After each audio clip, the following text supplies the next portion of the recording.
আসসালামু আলাইকুম, স্বাগতম 52 টিভিতে। ভয়াবহ দাবানল, তবুও ইসরায়েলের সাহায্য নেবে না তুরস্ক। বিপদে তিউনিসিয়ার প্রেসিডেন্ট কায়েস সাইদকে যে পরামর্শ দিলেন এরদোয়ান। বাংলাদেশ ভারত সীমান্তে হামলায় 2 বিএসএফ সদস্য নিহত। মার্কিন নিষেধাজ্ঞা প্রত্যাহারে কাজ করবেন ইরানের নতুন প্রেসিডেন্ট রইসি, যে কোনো পদক্ষেপের জবাব দেবে ইরান। এবং প্রকাশিত হল বিশ্বের সবচেয়ে প্রভাবশালী 500 মুসলিমের তালিকা। দর্শক, বিস্তারিত জানতে ভিডিওটি শেষ অবধি দেখতে থাকুন। গত 7 দিন ধরে তুরস্কে দাবানলে তাণ্ডব চলছে। ভয়াবহ আগুন নেভাতে তুরস্ক, আজারবাইজান, রাশিয়া, ইরান, ইউক্রেনের সহায়তা নিলেও ইসরায়েলের সাহায্যে প্রস্তাব প্রত্যাখ্যান করে দিয়েছে। ইসরায়েলের আঙ্কারার দূতাবাসের বরাতে মিডল ইস্ট আই এই খবর দিয়েছে। এতে বলা হয়েছে, দাবানল নেভাতে ইসরায়েল তুরস্ককে সহায়তার প্রস্তাব দিয়েছে, তবে তুরস্ক ইসরায়েলের এই সাহায্যের প্রস্তাব প্রত্যাখ্যান করেছে। মঙ্গলবার এক বিবৃতিতে ইসরায়েলের দূতাবাস জানায়, ইসরায়েলের কর্মকর্তারা কিছুদিন আগে তুরস্কের কর্মকর্তাদের সঙ্গে সাক্ষাৎ করে দাবানল নিয়ন্ত্রণে সহায়তার প্রস্তাব দেন। জবাবে তুরস্ক ইসরায়েলকে ধন্যবাদ প্রদান করে বলে, আগুন ইতোমধ্যে নিয়ন্ত্রণে এসেছে। তুরস্ক সহায়তা নেওয়ার প্রস্তাব প্রত্যাখ্যান করলেও আঙ্কারার ইসরায়েল দূতাবাস বলেছে, আগুন নেভাতে তারা তুরস্ককে সর্বদা সহায়তা করতে প্রস্তুত। এর আগে তুরস্ক, গ্রিস এবং ইউরোপীয় ইউনিয়নের সহায়তার প্রস্তাব প্রত্যাখ্যান করে, কিন্তু জনগণের চাপের মুখে ইউরোপীয় ইউনিয়ন থেকে শুধুমাত্র 3টি এয়ার ট্যাঙ্কার গ্রহণ করেছে তুরস্ক। যেসব দেশের সঙ্গে ভালো রাজনৈতিক সম্পর্ক, তুরস্ক শুধুমাত্র সেসব দেশ যেমন রাশিয়া, ইউক্রেন, আজারবাইজান, কাতারের কাছ থেকে সহায়তা নিচ্ছে। গত বুধবার তুরস্কের দক্ষিণাঞ্চলের সিরিনিয়ার বনে আগুন লাগে। পরে বাতাসের মাধ্যমে আগুন 138টি বনে ছড়িয়ে পড়ে। তুরস্কের যোগাযোগ বিষয়ক পরিচালক ফখরুদ্দিন আলতুন এক টুইট বার্তায় জানিয়েছেন, বর্তমানে 35টি প্রদেশে দাবানল ছড়িয়ে পড়েছে। মোট 129টি বনাঞ্চলের আগুন নিয়ন্ত্রণে এসেছে। এদিকে দাবানলে তুরস্কে নিহতের সংখ্যা বেড়ে 8 জনে দাঁড়িয়েছে। তুরস্কের প্রেসিডেন্ট রিসেপ তাইপ এরদোয়ান ইতোমধ্যেই দাবানল আক্রান্ত অঞ্চলকে দুর্যোগ কবলিত এলাকা হিসেবে ঘোষণা করেছেন। অপরদিকে তিউনিসিয়ায় শান্তি, স্থিতিশীলতা এবং গণতন্ত্র বজায় রাখতে দেশটির প্রেসিডেন্ট কায়েস সাইদকে আহ্বান জানিয়েছেন তুরস্কের প্রেসিডেন্ট রিসেপ তাইপ এরদোয়ান। তিনি কায়েস সাইদের সঙ্গে গত সোমবার টেলিফোনে কথা বলেছেন। আলোচনায় তিউনিসিয়া পরিস্থিতির উন্নতি, দ্বিপক্ষীয় সম্পর্ক এবং আঞ্চলিক ইস্যু নিয়ে কথা উঠে আসে। এরদোয়ান তিউনিসিয়ার রাজনৈতিক স্থিতিশীলতা, অভ্যন্তরীণ শান্তি শৃঙ্খলা রক্ষা ও আঞ্চলিক কল্যাণকামিতা বজায় রাখার আহ্বান জানান সাইদকে। তুরস্কের প্রেসিডেন্ট দপ্তর এক বিবৃতিতে জানায়, তিউনিসিয়ায় যাতে গণতন্ত্র কার্যকর থাকে সেই পদক্ষেপ নিতে কায়েস সাইদকে আহ্বান জানিয়েছেন এরদোয়ান।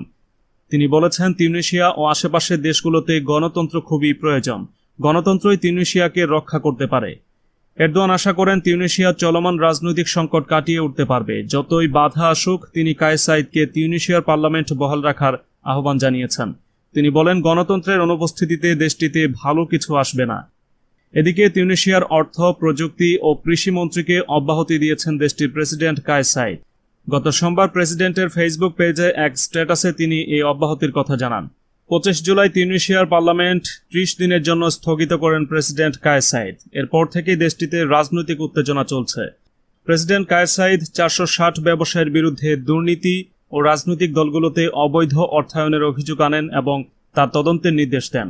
তার এই পদক্ষেপ পার্লামেন্ট স্থগিত পর্যন্ত গড়ায় এবং দেশটিতে রাজনৈতিক গোলযোগ সৃষ্টি হয়।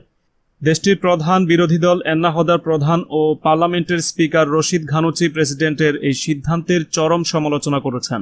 তিনি পার্লামেন্ট পুনর্বহাল করার আহ্বান জানিয়েছেন। এবারে ভারত প্রসঙ্গ। বাংলাদেশ ভারত সীমান্ত এলাকায় টহল দেওয়ার সময় ত্রিপুরার বিচ্ছিন্নতাবাদী সশস্ত্র গোষ্ঠীর হামলায় প্রাণ হারিয়েছেন ভারতীয় সীমান্তরক্ষী বাহিনী বিএসএফ এর 2 সদস্য।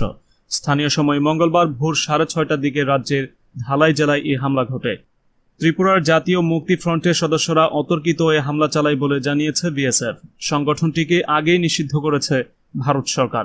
এনডিটিভির খবরে বলা হয়েছে, এনএলএফটির হামলায় নিহতদের মধ্যে বাহিনীর এক উপপরিদর্শকও রয়েছেন। ধালাই জেলার পানিসাগর সেক্টরের আরসিনাথ সীমান্ত পোস্টের কাছাকাছি এই হামলা ও পাল্টা হামলার ঘটনা ঘটে। ধালাই ত্রিপুরার রাজধানী আগরতলা থেকে প্রায় 94 কিলোমিটার দূরে অবস্থিত এবং এর উত্তর ও দক্ষিণ অংশে বাংলাদেশের সঙ্গে সীমান্ত রয়েছে। বাংলাদেশ ও ভারতের মধ্যকার 4096 কিলোমিটার দীর্ঘ সীমান্তের মধ্যে ত্রিপুরাতেই রয়েছে 850 কিলোমিটারের বেশি।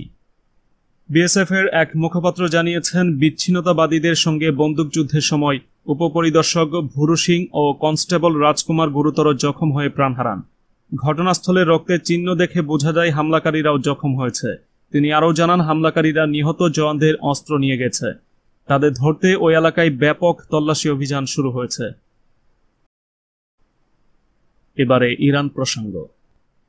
ইরানের স্বার্থবিরোধী যে কোনো হঠকারী পদক্ষেপের তাৎক্ষণিক, গুরুতর ও শক্তিশালী জবাব দেওয়া হবে বলে হুঁশিয়ারি উচ্চারণ করেছে দেশটির পররাষ্ট্র মন্ত্রণালয়। ওমান উপকূলে একটি ইসরায়েলি ট্যাঙ্কারে হামলার ঘটনায় যুক্তরাষ্ট্র, ইসরায়েল ও যুক্তরাজ্য তেহরানকে দায়ী করার পর গত সোমবার তারা এই হুঁশিয়ারি উচ্চারণ করেন। ইরানের পররাষ্ট্র মন্ত্রণালয়ের মুখপাত্র সাইদ খতিবজাদে এক সংবাদ সম্মেলনে বলেন, ইরান নিজের নিরাপত্তা ও জাতীয় স্বার্থ রক্ষা করতে এক মুহূর্ত দেরি করবে না, বরং যে কোনো হঠকারিতা তাৎক্ষণিক, গুরুতর ও শক্তিশালী জবাব দেবে। এদিকে ইরানের নতুন প্রেসিডেন্ট ইব্রাহিম রইসি অঙ্গীকার করেছেন যে যুক্তরাষ্ট্র কর্তৃক আরোপিত কঠোর নিষেধাজ্ঞা তুলে নেওয়ার বিষয়ে প্রয়োজনীয় পদক্ষেপ নেবেন তিনি।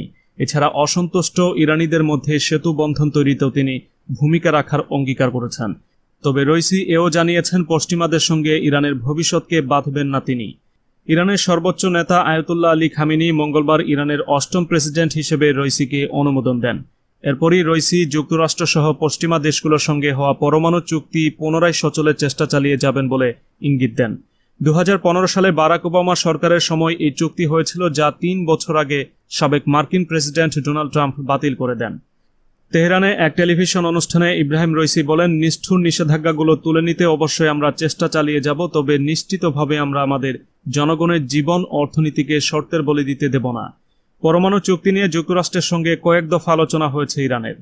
নতুন প্রেসিডেন্ট সে আলোচনাকে আরও এগিয়ে নেবেন। দায়িত্ব গ্রহণের পর নতুন করে পরমাণু আলোচনা শুরু হবে। আগামী বৃহস্পতিবার তেহরানে প্রেসিডেন্ট রইসির উদ্বোধনী অনুষ্ঠানে উপস্থিত থাকবেন ভিয়েনা আলোচনায় ইউরোপীয় ইউনিয়নের শীর্ষ প্রতিনিধি এনরিক মোরা।